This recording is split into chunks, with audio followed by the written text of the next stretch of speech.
Sri Krishna had 16,108 wives. 8 were the principal wives and 16,100 were the princesses who were captured by Narakasura, and who were released by Krishna and Satyabhama when they killed Narakasura. So today in this video we will see about the 8 principal wives and how Sri Krishna went about marrying all those 8. Namaste everyone, welcome back to Zesty Nimbu. This is Sri Rekha. First, Rukmini. Rukmini was the chief wife of Sri Krishna. She was the avatara of goddess Sri Mahalakshmi herself, Sri Devi. Rukmini was the Vidarbha Rajakumari. She was the princess of the kingdom of Vidarbha. She was the daughter of King Bhishmaka and the sister of Rukmi. Rukmi was friends with Shishupala, who was the king of Chedi. So he wanted Rukmini to be married off to Shishupala. But Rukmini had other ideas. She wanted to marry only Krishna even though she never saw him. She heard of his exploits, of his greatness, and she only wanted to marry Krishna. During the time of Swayamvara, she sends a Brahmin to Krishna to tell about her love for him and asks Krishna to rescue her. On the day of Swayamvara, Krishna comes to Vidarbha and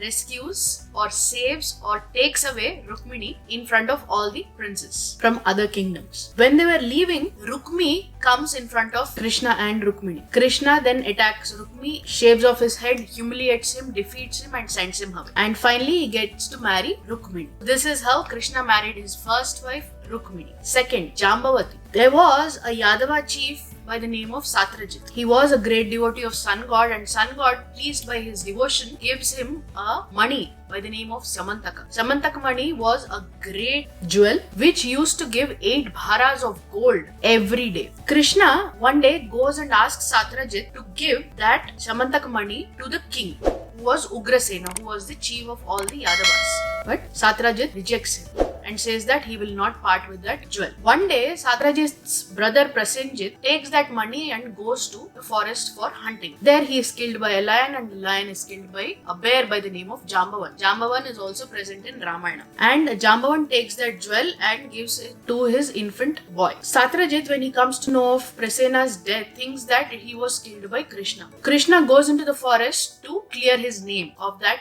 deed. So when he goes to the forest, he follows the footprints of Prasenjit. He saw the lion which ate Prasenjit, and lion was finally killed by Jambavan, and it leads to a cave where Jambavan is there. So there, after going into that cave, Krishna sees that Syamantaka money and Jambavan attacks Krishna. So they fight for 28 days, and finally Jambavan realizes that this is none other than Sri Mahavishnu, who was also Sri Rama in Treta Yuga, and finally he accepts defeat in the hands of Krishna. And as a token of affection and devotion, he gives away the Syamantaka money along with his daughter Jambavan. And Krishna comes to Dwaraka again and shows the money that he hasn't stolen that money, and this was with Jambavan. This way, Satrajit also gives away his daughter Satrajiti or Satyabhama Krishna in marriage. So that is how Krishna marries his second and third wife, Jambavati and Satrajiti or Satyabhama. Satyabhama incidentally is the avatara of Bhudevi. Fourth, Kalindi. One day, Krishna and Arjuna, after a long journey, go to the banks of Yamuna. There they take a bath and then they sit on the banks of Yamuna. Suddenly they see a beautiful maiden, a beautiful woman walking on the banks of Yamuna. Prompted by Krishna, Arjuna goes and asks that maiden, that woman, who she was and why she was here. Tells her that she was of a marriageable age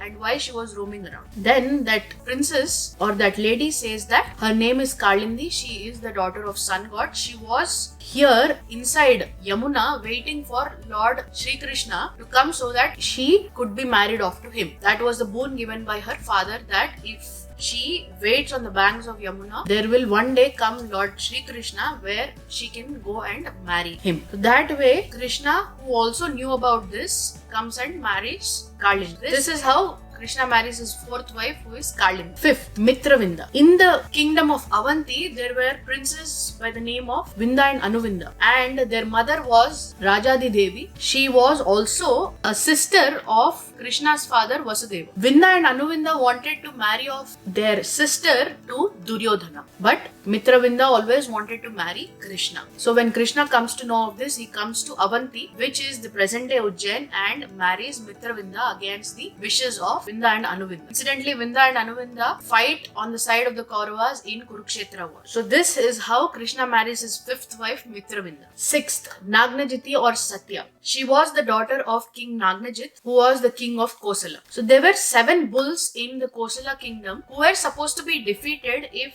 anybody wanted to marry Satya or Nagnajiti. The king announces during Swayamvara that whoever gets to defeat these 7 bulls will get to marry Satya. None of the princes are able to defeat the bull. Finally, Krishna comes to the Kosala kingdom where Satya wants to marry him again. The king says that I've already announced that whoever can defeat these 7 bulls will only get to marry Nagnajiti. So Krishna very easily defeats all the 7 bulls and finally he marries Satya or Nagnajiti. So this is how he marries his 6th wife Nagnajiti. 7th, Bhadra. Bhadra was the daughter of the king of Kekai. She was also the daughter of his aunt, who was the sister of Vasudeva. Her name was Shrutakirti. So she was the daughter of Shrutakirti. That is how Krishna gets to marry Bhadra as well. So that is how he marries his 7th wife Bhadra. 8th wife is Lakshmana. Lakshmana is the daughter of Madra kingdom, and during the Swayamvara of that princess, Krishna goes and defeats all the princes and finally marries Lakshmana. So these are the 8 principal wives of Krishna whom he marries in various ways, and they become his principal consorts, and Rukmini is his chief consort or chief wife. And the 16,100 wives or the princesses who were captured by Narakasura and who were relieved by Krishna when he goes and defeats Narakasura accept Krishna as their husband. This way Krishna also marries the 16,100 princesses. So finally he ends up marrying 16,108 women in his lifetime. And with each of these women, it is said that Krishna had 10 sons. I have spoken a lot about Mahabharata and Sri Krishna. You can check out some videos here. In the previous video, I have spoken about 5 lesser known instances in which Krishna saves the Pandavas during the Kurukshetra war. So go ahead and check that video. The Sanskrit word of the day is Rushabhaha. Rushabhaha is a bull. So we have seen the story of how Krishna defeats the 7 bulls to marry Nagnajiti or Satya, his 6th wife. The question of the day. In Dwapar Yuga, who were Jaya and Vijaya born as? Let me know the answers in the comment section. I look forward to your answers. The Rishi of the week is Shukracharya.